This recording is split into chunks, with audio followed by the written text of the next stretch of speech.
Hello and welcome to this edition of World at War. I'm your host, Mohammed Saleh.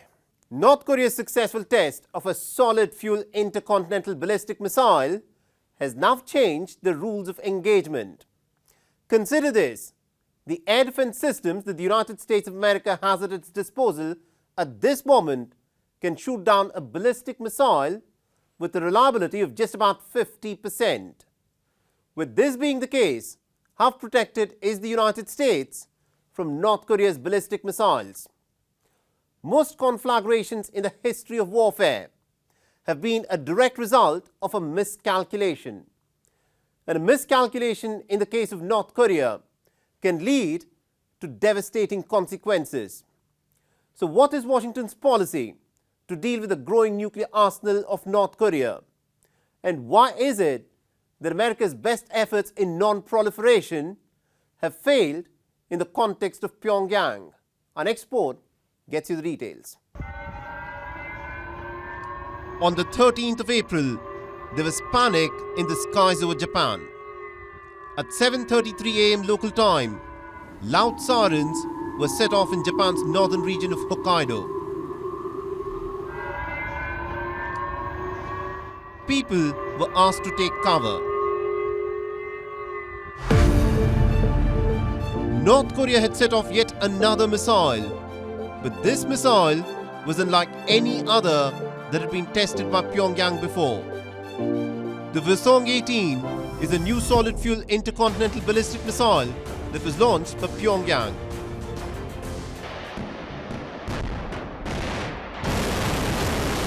And it flew for about 1,000 kilometers before safely landing into the waters to the east of North Korea. A solid-fuel ballistic missile may not be a game changer, but it changes the terms of engagement with Pyongyang. A liquid-fueled intercontinental ballistic missile needs to undergo fueling at the launch site for several hours, giving an adversary nation enough time to detect and neutralize it.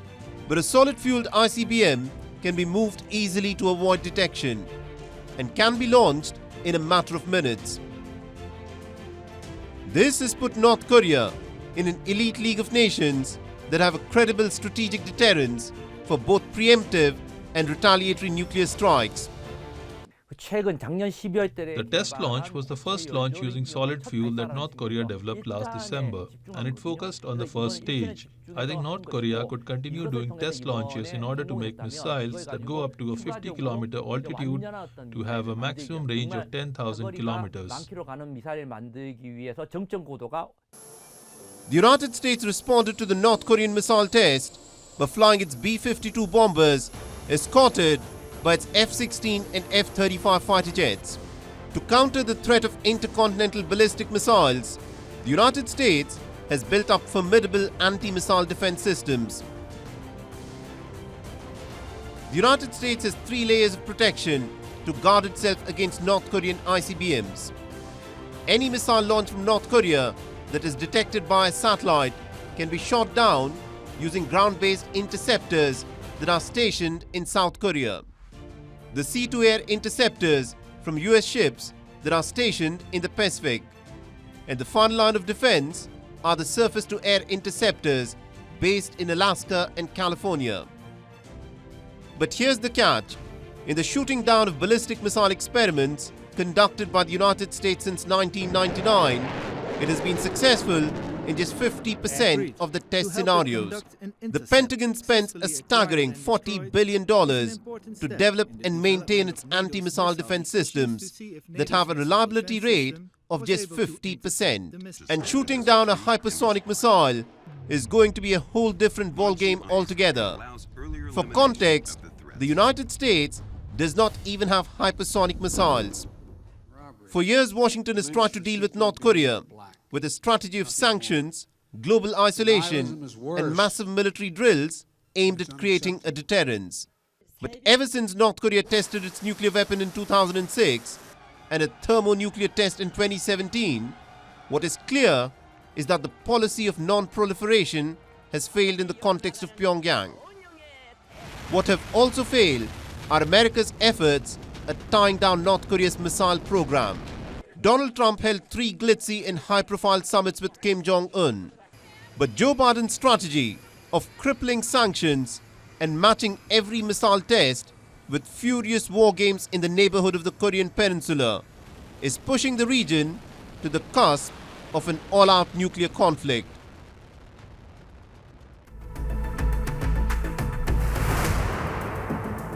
The allies of 2021 have now become deadly enemies in 2023. Pakistan's Defence Minister Khwaja Asif has threatened to bomb terror hideouts in Afghanistan.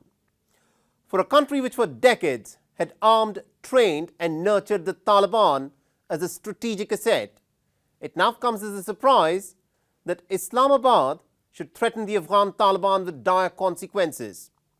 So what has suddenly changed between Pakistan and the Afghan Taliban ever since it has taken control of Kabul? How much of a threat is the TTP to Pakistan? What damage has the TTP done since it has declared an all-out war against the Pakistani state in November 2022? Our next report explores. Pakistan's Defence Minister Khwaja Asif has set the cat among the pigeons. In a recent interview, he said, and I quote, "Whatever is emanating from the Afghan soil is their responsibility. If that is not done, at some point we'll have to resort to some measures which will definitely mean wherever the terrorists are, their sanctuaries in Afghan soil, we'll have to hit them because we cannot tolerate this situation for long." The situation that Pakistan finds itself in is that of a relentless wave after wave of terror attacks that have been carried out by the Tehreek-e-Taliban Pakistan ever since the talks broke down between the TTP and the government in Islamabad. January 2023 has been recorded as one of the bloodiest months, with 134 people being killed in over 44 different incidents of terror across the country. The Tehreek-e-Taliban Pakistan stated objective is the destruction of the Pakistani state as it now exists, to establish a new state under the TTP with its own narrow interpretation of Sharia. To this end, the TTP has declared an all-out war against Pakistan and has exhorted its members to attack Pakistan's security infrastructure and personnel wherever they exist. The TTP, which is also known as the Pakistani Taliban, is attached to the hip of the Afghan Taliban. Established in 2007, the Pakistani Taliban has sworn its allegiance to Kabul. When the Taliban stormed to power on the 15th of August in 2021, few in Islamabad could have predicted the nature of challenge the Afghan Taliban would create for Pakistan. After all, it was Pakistan which for decades had nurtured the Taliban as Rawalpindi's strategic asset. But instead of being beholden to their benefactor, the Afghan Taliban have now turned on the heat on Pakistan. Consider this: the long-standing border dispute over the Durand Line has now come alive. The Durand Line cuts right through the mountains of Khyber Pakhtunkhwa, separating the Pashtuns into the two nations of Afghanistan and Pakistan. No Afghan government has recognized this line, neither have the Taliban. In fact, border fences constructed by the Taliban have been demolished by the Afghan Taliban. The Pakistani Taliban have been involved in some of the most high-profile terror attacks, including in the assassination of the former Prime Minister Benazir Bhutto. Over 70,000 people have been killed in terror attacks unleashed by the Pakistani Taliban since 2007. The Frankenstein monster, nurtured by Islamabad and Rawalpindi, is now knocking on its gates.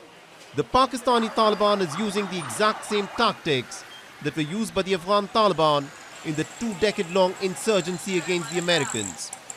And no one at this moment can predict the outcome of a grueling conflict between the Pakistani state and the Pakistani Taliban.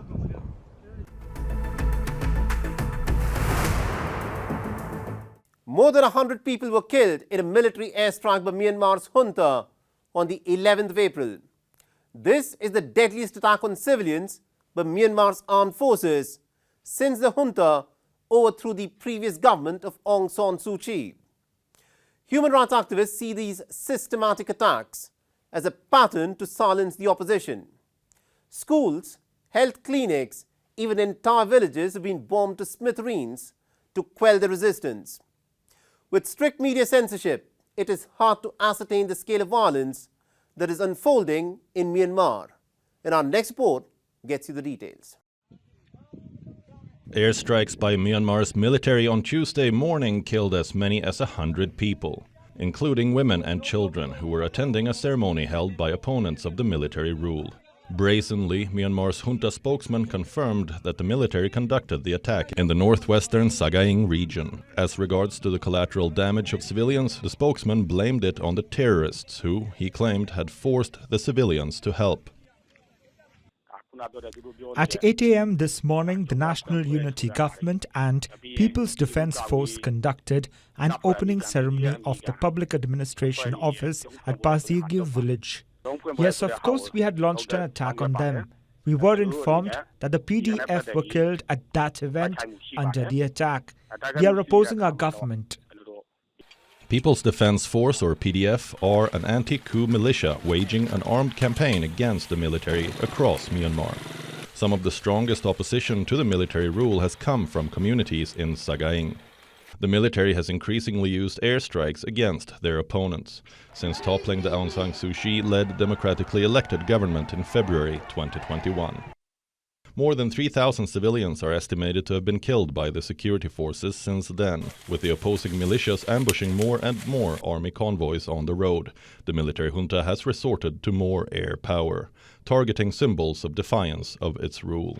The dreaded scorched earth campaigns are notorious for wiping out entire villages.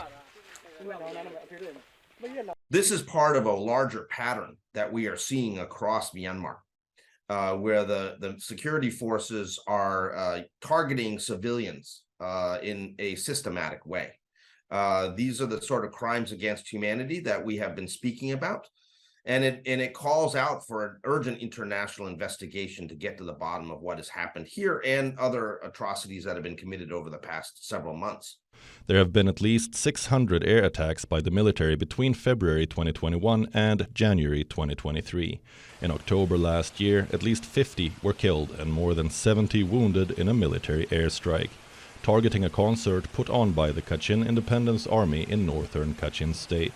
In the previous month, 5 children were killed in an airstrike targeting a school in the village of Let Yet Kon in central Myanmar. All these attacks, termed crises against humanity, have been condemned by the international community. But with each successive attack, the resolve of the military junta to cross any semblance of rebellion has only gotten stronger. With the political and humanitarian crisis only deepening following the takeover by the military junta, for how long will the international community continue paying lip service before taking any concrete action?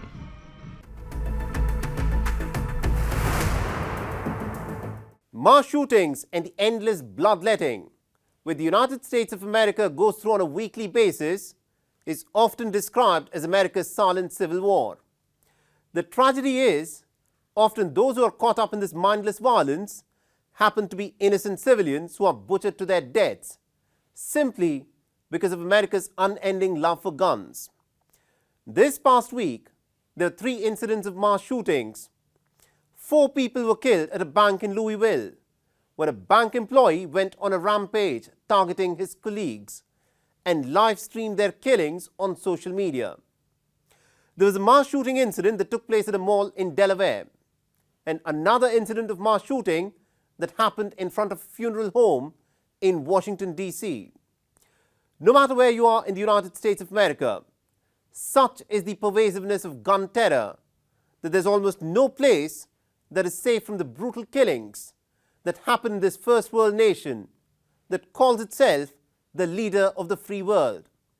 But even this scale of violence and killings has not convinced the United States to give up its addiction of purchasing and owning deadly guns as part of its Second Amendment to the Constitution. The endemic of gun violence in America claimed more lives this past week. I lost one of my best friends on Monday. Connor Sturgeon, a 23-year-old full-time employee of the Old National Bank in downtown Louisville, "Suspect down! Get the officer!" shot dead 4 of his colleagues and wounded 9 others, using a legally purchased AR-15 style semi-automatic rifle. Perhaps reflective of the times we live in, he live-streamed the attack over the internet. Responding swiftly, the Louisville Metro Police shot and killed the assailant. The motive of the attack, at this moment, is not known. At 8:38, there's a report of shots fired at Old National Bank. Officers were on scene within 3 minutes. The suspect shot at officers. We then returned fire and stopped that threat. The suspect is deceased. This is the only time that I will mention the suspect name in this case. The suspect has been identified as Connor Sturgeon, white male, 23 years of age, who was employed at Old National Bank. His weapon of choice was the rifle. We have 5 total deceased, which includes him, but I want to acknowledge with heartfelt condolences, prayers to the family of those who lost their life today. The very next day, outside of a funeral home in northeastern Washington, D.C., there was another incident of mass shooting. 1 man was killed and 3 others were critically injured. The Washington police have not ruled out the possibility of multiple shooters.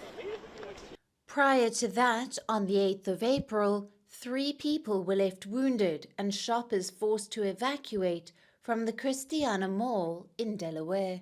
Suspects of the Saturday evening shooting are still at large. Guns have been woven into the very fabric of American culture and politics since the Second Amendment to the U.S. Constitution in 1791, which affirmed that the right of people to keep and bear arms shall not be infringed. Cut to the present day, and the United States, a country of 330 million people, is awash with about 400 million guns. Any effort to tighten gun control repeatedly for years has run into opposition from the Republicans, who consider themselves to be staunch defenders of America's constitutional right to bear arms. Despite widespread outrage over recurring mass shootings, the political paralysis endures. Once again, today, the President has called on Republicans in Congress to work together with Democrats to take action, to ban assault weapons and high-capacity magazines, to require safe storage of firearms, to require background checks for all gun sales, to eliminate gun manufacturers' immunity from liability. These are common sense actions we can ask for and should be getting right now. While the debate gains clamor, more than 50 people are killed each day by a firearm in the United States. The figure assumes even greater significance in the light of surveys showing 57% of Americans in favor of stricter gun laws. How long and at what cost will the Republicans continue on this path of obduracy is anyone's guess. But for now, gun violence, it seems, has become a permanent fixture in the American nightmare.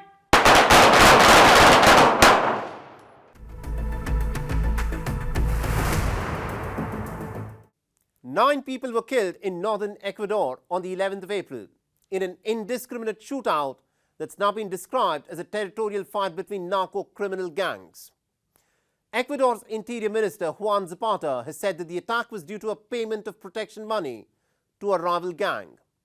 The very next day, 6 inmates were found hanging at the notorious Guayaquil prison. Both Guayaquil and Esmeraldas have witnessed a recent surge in violence. A state of emergency had been declared on the 3rd of March by President Guillermo Lasso to crack down on the criminal gangs. But despite this, criminal gangs have managed to carry out their killings with almost complete impunity. So why is the government failing to crack down on the narco-criminal gangs? Our next report gets you the details. A small port in the Esmeraldas province of Ecuador woke up to a violent attack on Tuesday morning.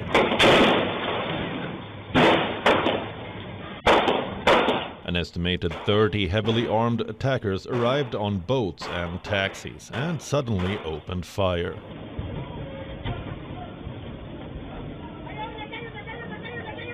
According to the police, at least 180 rounds were fired during the attack. Anywhere from 1,500 to 2,000 people, predominantly fishermen, were present in the port when the gunmen went on the rampage. But why were fishermen targeted in this brutal and indiscriminate manner? According to the police, the fishermen came under attack for preferring the security of one criminal organization, and were targeted by members of another criminal gang. A breakthrough is expected soon with the arrest of one of the attackers. One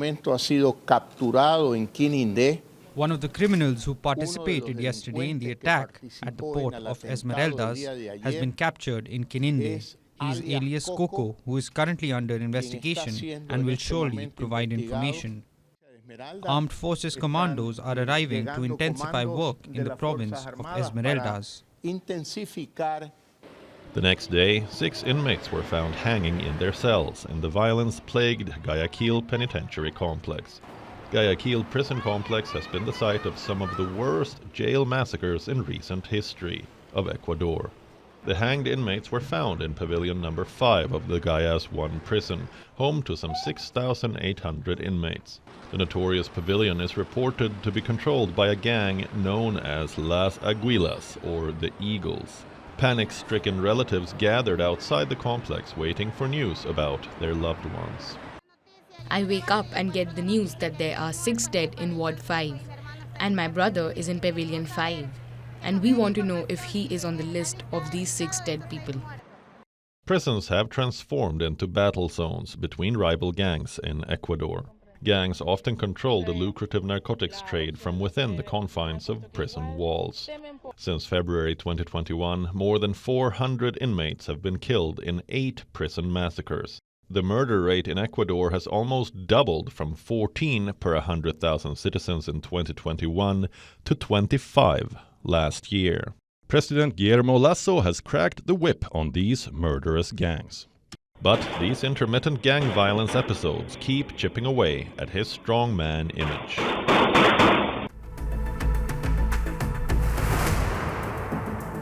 Well, that's all the time we have in this edition of World at War. And if you want to reach out to me with any comments, feedback or suggestions, you can do so by tweeting to me on the Twitter handle that you see on your screens.